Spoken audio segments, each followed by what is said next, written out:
आप सबने संस्था का परिचय सुना और संस्था का परिचय है सुना कि ईश्वरीय विश्वविद्यालय।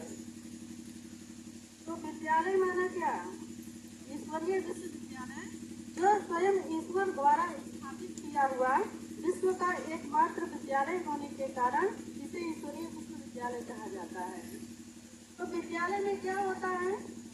पढ़ाई होती है ना। तो विद्यालय में कोई अन्य श्रद्धा की बात नहीं होती है, लेकिन हर बात की यथार्थ समझ प्राप्त होती है।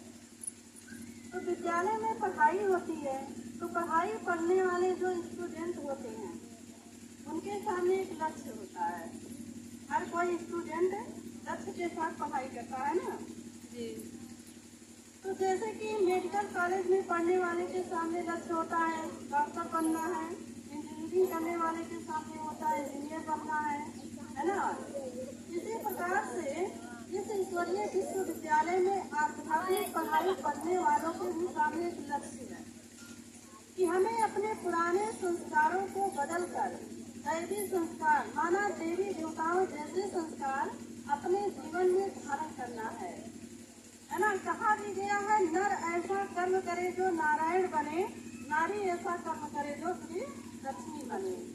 तो हम नर नारी अपने श्रेष्ठ कर्मों से नर से नारायण और नारी से लक्ष्मी बन सकते हैं।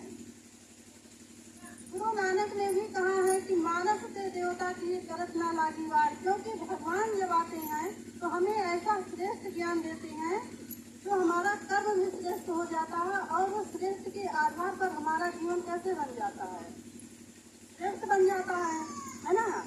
तो श्रेष्ठ कर्मों के आधार पर ही नर से नारायण और नारी से लक्ष्मी बना जा सकता है। तो जैसे कि सभी विद्यालयों में क्या होता है भिन्न भिन्न प्रकार के अनेक सब्जेक्ट होते हैं ना। तो इसी प्रकार से इस ईश्वरीय विश्वविद्यालय में भी मुख्य रूप से 4 सब्जेक्ट पढ़ाए जाते हैं। पहला सब्जेक्ट है ज्ञान। ज्ञान माना आध्यात्मिक ज्ञान। संसार में तो ऐसे ज्ञान की कमी नहीं है ना, ज्ञान तो बहुत देने वाले भी लोग हैं। तो पहला है आध्यात्मिक ज्ञान, जिसमें स्वयं का परिचय और परमात्मा का संपूर्ण परिचय दिया जाता है। दूसरा है योग, राजयोग मेडिटेशन, जिसमें मन को एकाग्र करने की विधि व तरीका बताई जाती है। तीसरा सब्जेक्ट है दिव्य गुणों की धारणा, जो प्रैक्टिकल विषय है। और चौथा है ईश्वरीय सेवा। तो यह 4 सब्जेक्ट मुख्य रूप से इस विद्यालय में पढ़ाए जाते हैं। तो अभी आप लोग सुनेंगे परमात्मा का परिचय पहले। जैसे कि आप भगवान को तो याद करते हैं ना, सभी लोग याद करते हैं। तो हम भगवान को याद करते हैं, भगवान को मानते हैं, सब कोई भगवान को मानते हैं, लेकिन क्या भगवान को जानते हैं? जानते हैं? भगवान को मानते हैं, लेकिन भगवान को जानते नहीं है, सिर्फ मानते हैं। एक होता है पहले भगवान को जानना फिर मानना, लेकिन हम लोग मानते हैं लेकिन जानते नहीं और कहते हैं भगवान को मानते हैं, लेकिन क्या हम भगवान की मानते हैं? भगवान को मानते हैं, भगवान की मानते हैं? नहीं, कोई नहीं। तो जैसे कि कोई आपसे कहे कि हम आपको बहुत मानते हैं, है ना।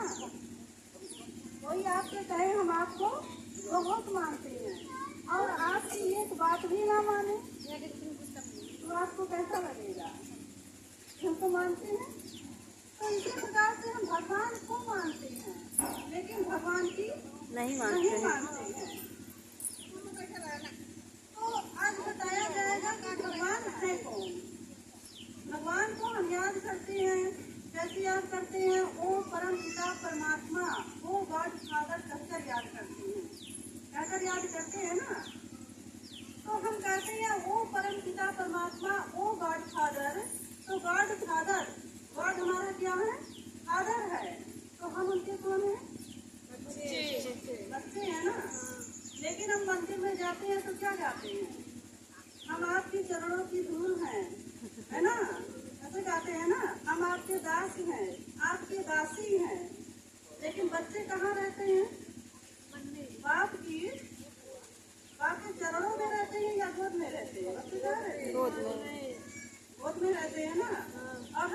चाहते हैं, हम आपके चरणों की धूल है ना, हम आपके दास हैं, दासी हैं। लेकिन भगवान जो है, भगवान हमारा पिता है, हम उनकी संतान हैं।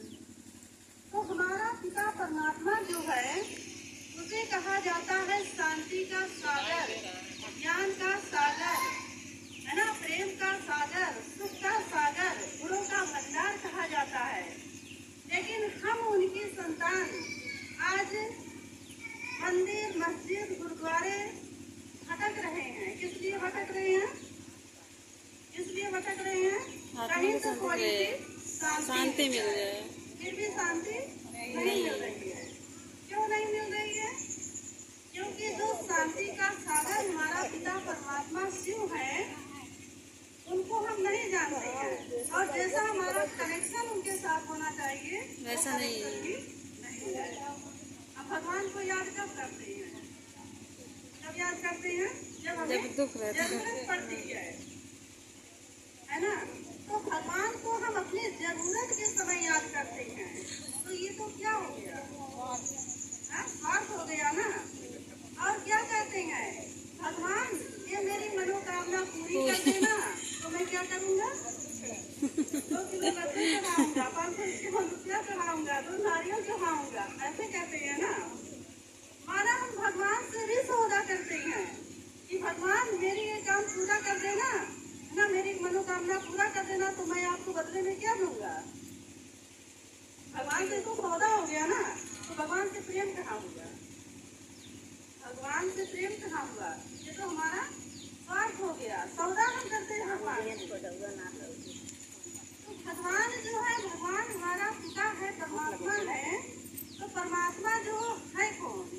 परमात्मा को तो हम सभी याद करते हैं भगवान को, लेकिन भगवान है कौन? अभी चित्र के माध्यम से आप सभी जानेंगे, ठीक है? जैसे चित्र में दिखाया गया है, दिखाई दे रहा है चित्र की नहीं?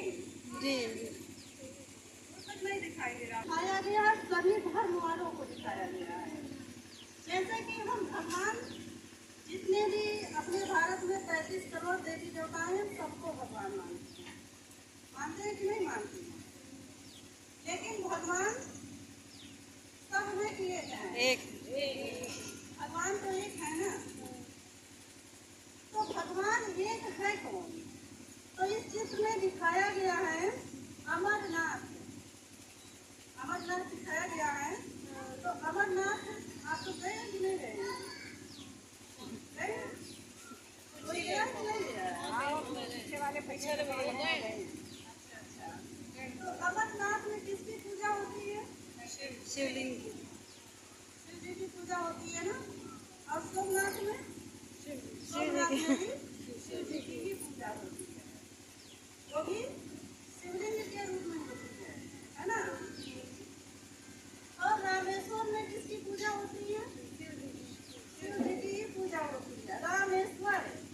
तो ये रामेश्वर नाम कैसे पड़ा? क्योंकि श्री राम जी ने भी शिव बाबा की ही आराधना किया है ना। जब उन्हें रावण पर विजय प्राप्त करना हुआ, तो रावण भी क्या था? बहुत शक्तिशाली था, है ना, क्योंकि वो भी शिव बाबा का ही भक्त था। उसे शिव की शक्तियाँ प्राप्त हुई थी। तो श्री राम जी को भी शिव की शक्ति की जरूरत पड़ी। तो सबसे पहले उन्होंने क्या किया? शिवलिंग की स्थापना करके शिव बाबा से शक्तियाँ प्राप्त किया, है ना, श्री राम जी ने। तो श्री राम जी ने ही ये नाम दिया रामेश्वर, माना जो राम का भी ईश्वर है। गोपेश्वर में श्री कृष्ण ने भी शिव बाबा की ही आराधना किया है। पशुपतिनाथ नेपाल, पशुपतिनाथ नेपाल में भी किसकी पूजा होती है? शिव बाबा का ही है ना। इस्लाम धर्म में भी वहाँ कोई मूर्ति पूजा नहीं होती है। वहाँ पर भी कोई मूर्ति पूजा नहीं होती है। वो लोग भी वहाँ जो जाते हैं, मक्का मदीना जाते हैं, तो वहाँ पर भी ये देखिए चित्र में दिखाया गया है, एक पत्थर है शिवलिंग के आकार का, है ना, जिसे वो लोग मानते हैं। तो कहते हैं अल्लाह कैसा है? नूर है ना। वो लोग भी कहते हैं अल्लाह नूर है। जी को भी दिखाया गया है, शंकर जी को भी दिखाया गया है कि वो भी हमेशा ध्यान मग्न अवस्था में ही रहते हैं। ध्यान मग्न अवस्था में रहते हैं तो किसका ध्यान कर रहे हैं? उनके आगे शिवलिंग भी दिखाया जाता है। देखा है कि नहीं? चित्रों में या मंदिरों आदि में उन्हें हमेशा ध्यान मग्न अवस्था में ही दिखाया जाता है। तो वो किसका ध्यान कर रहे हैं? किसका ध्यान कर रहे हैं? शिव जी का। वो भी शिव जी का ही, शिव बाबा का ही ध्यान कर रहे हैं। आप सबको सुनकर थोड़ा सा आश्चर्य लगेगा, क्योंकि शिव और शंकर को एक ही मानते हैं, है ना? लेकिन अभी आगे बताया जाएगा शिव और शंकर ये महान अंतर है ना, दोनों लोग अलग अलग है। तो कहने का मतलब इस चित्र में जो दिखाया गया है, जैसे क्राइस्ट ने कहा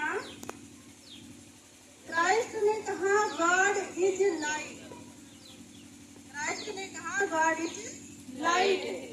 परमात्मा कैसा है? एक लाइट है ना। गुरु नानक ने भी कहा एक ओंकार निराकार, परमात्मा निराकार है।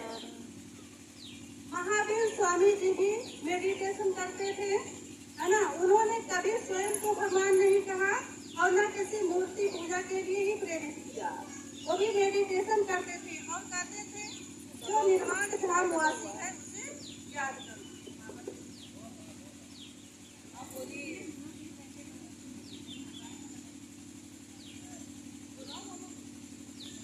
और महात्मा बुद्ध जी ने भी, वो भी मेडिटेशन करते थे। उन्होंने भी कभी स्वयं को भगवान नहीं कहा या किसी मूर्ति पूजा के लिए प्रेरित नहीं किया, है ना। उन्होंने भी कहा जो शांति देवा है उसे याद करो, है ना। वो भी किसको याद करते थे? निराकार परमात्मा शिव को ही याद करते थे।